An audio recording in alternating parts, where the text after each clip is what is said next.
Welcome to Because You Need to Know. I am Edwin K. Morse, President and Founder of Pioneer Knowledge Services. This series is your digital resource of valuable conversations with nonprofit and knowledge management enthusiasts from across industries and from around the globe. Hi everybody, my name is Shruti Ramaswami and I work for TechSoup. I absolutely love working in the nonprofit sector. I get inspired by the organizations every single day who are doing the work to support their communities, and I am excited to play a small role in helping them out. I live in Montclair, New Jersey. I grew up here on the Jersey Shore, and I love being on the East Coast. The most interesting thing near me is a little waterfall that is overlooking, and you can see the New York City skyline, so I absolutely love that. I envision a future that features more equity, more inclusion, and more people who have an opinion and a voice getting the opportunity to be able to be recognized and heard. I stay connected to people through technology and thousands of different applications. I think I mostly use WhatsApp. I use that fervently. I use it all day to keep in contact with my family members, with my friends, with different groups of people over time. From a professional perspective, I use LinkedIn religiously, as well as Chief, a platform for women networking women. Did you say Chief? Mm-hmm. What is that? Chief is a platform for basically women in executive positions across all different industries. And the goal is really to support and have a community of women support each other in learning how to be professional executives and do more with the space that we have. Wow, that sounds empowering. Yeah, it's exciting. It's like a little community of practice / support group all in one. Yeah, and they have mentorship, they have really cool speakers that they bring in, and I've already met a lot of interesting people through it, so it's been great. So I get the idea of tech and soup, but when you put those two words together, what are we talking about and why do they exist? TechSoup is basically the melting pot of all of your technologies together that you can come and get. And soup is this comforting thing. And I'm hoping that TechSoup is a comforting thing for the nonprofits that we serve as well. But for us, what TechSoup is, we're a global nonprofit. We exist. Our mission is to support other charities around the world, around the sector, civil society actors in using technology to further their own mission. So our goal is really to help other nonprofits do what they do best in their communities. So when did that even start? TechSoup actually started as an organization called Compumenter in 1987. It was started in San Francisco, and Compumenter is like exactly what it was. It was there to help distribute like excess technology that existed with software companies to nonprofits who might need it. But you can't just throw software at somebody and say, okay, you can use it. So there was a mentorship involved and helping organizations understand the technology and learn how to use the technology so that they could leverage it in their own operations. And so that's how it started. What can a small nonprofit expect help with? A small nonprofit, you can come to TechSoup or any of our partner sites. We operate in every country around the world. We have partners that help do that. We have a TechSoup global network. When you do so, you come in and you register. Everything is for free. What we do is we understand who you are. We validate you as an organization, wherever jurisdiction that you are, and understand what offers you might be eligible for. When you come onto TechSoup, you can look and actually see a catalog of over 400 programs and corporate partners who have donated or provided discounted software solutions to nonprofits. So that might include completely donated products, that might be a significant discounted product that an organization is making available to you. And then on top of that, you'll also be able to see content to help you support and navigate decisions on what products that you'll need, events, webinars, video content, as well as support and services. So we'll also be able to provide you installation support or ongoing help desk support or managed services support. We try to provide a lot of tools to help organizations make that decision and understand how to navigate their own digital strategies. And that leads me to this one. What are the top 3 needs do you see in nonprofit dynamics? I mean, it's not just technology, is it? No. Not at all. I mean, we recently conducted a global survey, and one of the things that stood out was 1 in 8 nonprofits has the financial resource that's needed to implement their own digital strategy. Whoa. 1 out of 8? 1 out of 8 NGOs has the financial resources required to implement the strategies they say they need to succeed. Wow. access to resources is a huge thing. There is still a huge amount of barriers for nonprofits to be able to leverage technology to the place that they even want to. I started my career out as an IT consultant. One of the things I learned probably the quickest out of everything was technology is one part of the answer. Process and people are essential to making anything succeed, particularly any type of technology. So as nonprofits are evolving and thinking about the new landscape of technology that's even out there, they have to think about all of the different resources that they need. How are they going to use the small funding that they have to be able to leverage that technology? And where is the technology actually going to be the most impactful for their own operations and volunteers, as well as the communities that they serve? I think there are a lot of different areas. I think you said top three. So I would say funding, understanding and access to the resources.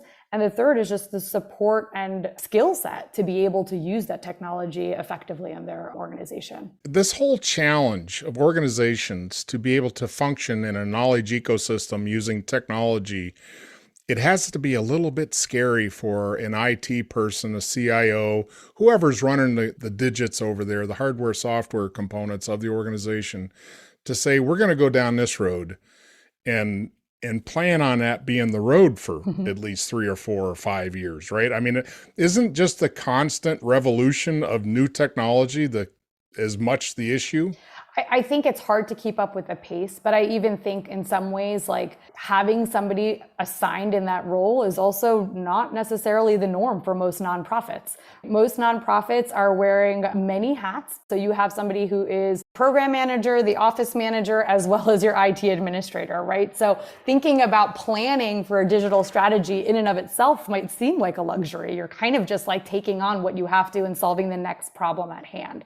And so a lot of that is, how do you even come up with effective digital strategies for your organization that work when you're not, a technology person yourself? Does TechSoup get a lot of questions about what they should be planning for versus going through the shopping list and say, oh, I can get this, I can get that. Yeah, that's great. But what do I need 5 years from now? I think we're starting to see a lot more of that. I think a lot of times, and I would say that's kind of the evolution of TechSoup too, right? Is like people had one technology stack. You were using Microsoft platforms, you were using everything in Microsoft, right? Today, I use Zoom, I use Outlook, I use Slack, I use Google, depending on who I'm talking to. So like you're amalgamating, your tech stack is really, really different and disparate based off of your funder, and every single donor has their own kind of rules as well. Right. So I think that what we're seeing more of is, how do I create a digital strategy that can help me in the future? And I think there's a lot more recognition across small businesses and nonprofits alike that having a digital strategy is going to be really essential to ongoing operations. And I think a lot of that, particularly with nonprofits, if you think about it, they are spurred by serving their community's needs, which are always evolving, but they are most impacted by natural disasters, by COVID, by things that are external that impact you. And so all of a sudden, you have to shift your operations. You have to do something different. You have to be resilient. And a digital strategy can really enable that resiliency in a way that, it's really hard to do otherwise. Well, we've talked about TechSoup. We've talked about the challenges and what the future is. So let's talk about you. How did you get here? As I mentioned before, I actually started my career out as an IT consultant. I worked for IBM. I was really like a normal CRM consultant. I learned about consulting on the job. I learned about IT on the job. I learned about, being an adult on the job. So everything was there. I loved it. I loved learning about different problems. I loved being able to go to different customers and learn about their kind of environments and think about problem solving in a much more, with methodology behind it, with structure behind it. And it was exciting to me, but the things that I loved the most, and I particularly worked with the public sector, what I loved and what I still love about IBM in some ways is that they stayed on for the implementation. We didn't just consult and then go away. We implemented the solution. And that was always my favorite part, because you get to see the impact that you have. And that to me was like so exciting. I remember I worked on the 2010 census. We built like call center operations everywhere, and it seems like really far from impact, but it was, every part of it was exciting to me. It was like being able to impact little communities in different rural areas of America who get employment opportunities now, developing a new skill set there, bringing in new technology solutions and making things a lot more simpler and faster. But then I realized after a while that that was the part that actually excited me, and I wanted to do more of that. I made the decision at the point to leave consulting, and it was also perfect timing for me because I was also starting to think about my own family and thinking about roots for myself. And if anybody's a consultant living Monday through Thursday, not in one place, it's hard to do that. So I decided to get my master's in international relations, and I focused specifically on the role of private sector in developing sustainable economic growth. After I graduated, I was looking for roles and I came across TechSoup, and it was, I don't think I would have been able to dream up my dream role, but this already existed. So it was like basically saying you can use all your consulting skills, but you could do it for the impact that you're actually looking for. I started at TechSoup program management, and I helped operate some of our programs. And since then, I've been excited to take on more of a strategic role and think about what do we do for the future? What are the sector's needs going to be for the future? And how do we make sure that we're going to meet them? What's been the most rewarding part of this journey for you personally? The most rewarding part to me is the moments or the calls that I have with a nonprofit who's just like struggling. And it could be the simplest thing of like, I can't find my password, or I don't know how to get into something, or I've called 5,000 different support lines and I just don't understand how to use or activate. Yeah, and they're just mad. And like, it's like, it is. It's like you've just wasted 5 hours on something that you could have been doing direct service for, that you could have been writing a grant for. And like, those are the things where and then they'll say to you like, oh my God, thank you so much. And you're like, wow, I just like actually helped someone today. That feels great. You know, you don't get that a lot. And sometimes when you're, particularly at TechSoup, we're serving people who are serving people. So to feel that direct impact every now and then, that's like always the most rewarding part. And I remember somebody once asked like, oh, do you put your phone number on all your emails? And I was like, yeah, because I want them to call me and I want them to be able to help, you know, and those are the things that I feel most valued. So what was the spark for you that helping people was important? Was that a childhood thing, or where did that come from? Did you have a mentor, a family member that showed you that that was important, or are you just born that way? You know, I wish I could say I was born that way because it would make parenting my children a lot easier and say it's not me. Like growing up, we always definitely had this idea of making sure that we were grateful for things and being able to understand. I came from immigrant parents who are first generation in America. So everything was really about like taking advantage of every opportunity that you had, giving back in every opportunity, knowing that we were really privileged because of the things that they were able to do for us. I have to say it was probably college that I really reflected on it because it was I went to school in Washington, D.C. So I just learn from a lot more different cultures, different people out who were not out in the US. And then when I started my job and started going to really different rural areas that I had never been to, there were a few things. One was people's acceptance of me in their place. They were so excited to meet somebody who had a different background than them. They were like, are you Indian? What does that mean? Like, tell me about your culture. And, you know, I had a lot of preconceived notions going into that, like, oh, are people going to be uncomfortable with my presence? And they were open and they were generous. It was really clear that like just having the exposure to different people was really enlightening for them. And it was enlightening for me. Like I learned things. You know, I remember the first time I was in one of our call centers in Kentucky, I had asked, oh, where are you from? How far did you travel? And they said, well, 3 hours. And I was like, you came 3 hours for this job? This was providing an economic option that didn't exist in their community. And to me, that was like, I was probably 22 at the time. And it was so impactful for me when I had been given job offers and choices and thinking about those things. They are putting everything into this job and we're providing that. We're providing at least an infrastructure, even for a limited time, to be able to give that opportunity. And that, like, you know, reflecting on it, I was like, I want that feeling. Like, I want to do that. Not just helping, but providing options for something better. Yeah. That's important work. And I think, you know, recognizing that I had those options because my parents gave me those options. And they did a lot to make that possible for me as immigrants here. And, the least I can do is make sure that I'm opening the door as well. Well, that's wonderful. That is a great feeling.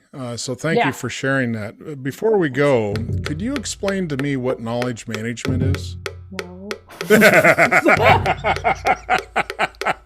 Well, if you had to guess, what do you think knowledge management is?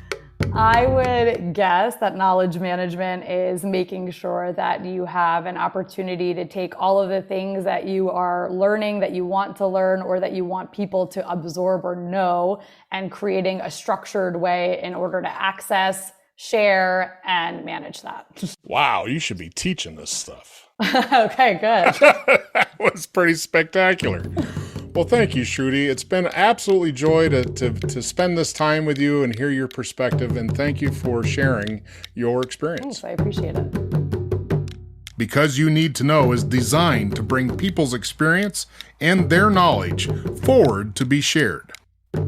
I'm Edwin K. Morris, and I thank you for joining in to listen to another conversation brought to you as a public service of Pioneer Knowledge Services, a nonprofit tax-exempt organization with a charitable knowledge management purpose. Find us online at pioneer-ks.org and add your voice to the conversation on Facebook.